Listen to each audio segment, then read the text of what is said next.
Former President Donald Trump has received a target letter from the special counsel appointed by the Justice Department on the investigation into the events of January 6. Trump released a statement saying the letter was delivered Sunday.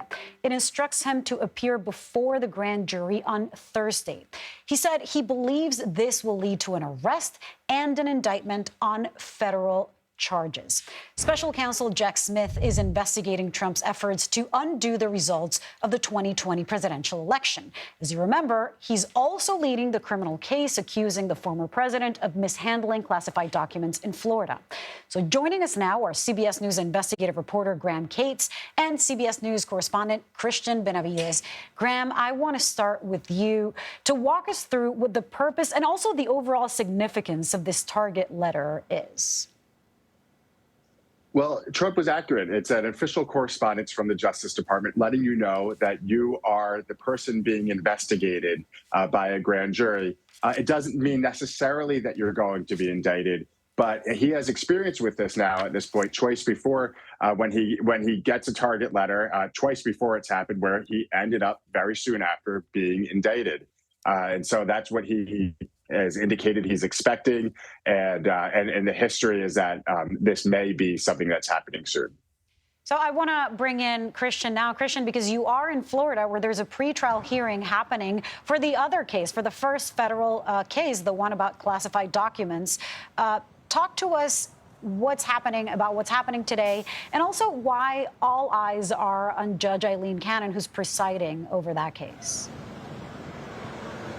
Right. Well, Lilia, look, this is the first pre-trial hearing in relation to this classified documents case that's taking place not just against former President Trump, but also his aide, Walt Nauta. Now, we're not expecting Trump or Nauta to be here. However, attorneys for both sides will be here. The judge in this case, Aileen Cannon, why is she somewhat controversial? Well, you'll remember last year she ruled in favor of the former president signing a special master in the classified documents case in a decision that was eventually overruled by a three-judge panel.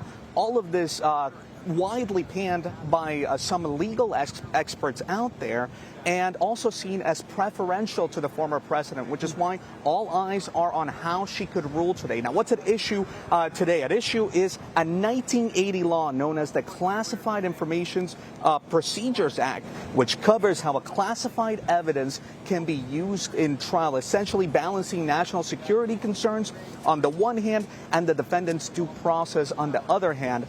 But we could also get a sense on when this trial could actually start. The prosecution is asking for the trial date to be moved from August to December. And on the other side, former President Trump's team are asking for this to be delayed indefinitely past next year's election.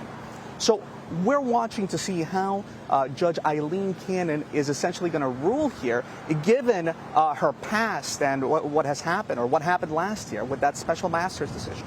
I mean, and the fact that she was appointed by former President Trump, which a lot of people bring up. Thank you so much, Cristian. We know you have to go on reporting there. Graham, let's bring you back in.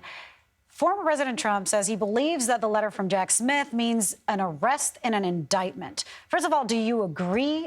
You mentioned before that not necessarily, but also walk us through what are the key facts of this case, of this investigation. Again, one of the reasons to do this is to often to give the potential defendant the opportunity to address the grand jury themselves. Almost no one takes up that offer because you're not really afforded any protection. Your lawyer doesn't get to be with you if you address a grand jury. But again, he's now gotten these letters 3 times, and the previous 2 times, the first for a state charges in New York City, the second for the federal case down in Miami, and now this new federal investigation. So he kind of knows the process now. In a way where maybe he didn't know it back in March when he was first indicted. So it doesn't necessarily mean he's going to be indicted. It doesn't necessarily mean the indictment is days away, but it is often one of the last steps before an indictment is reached.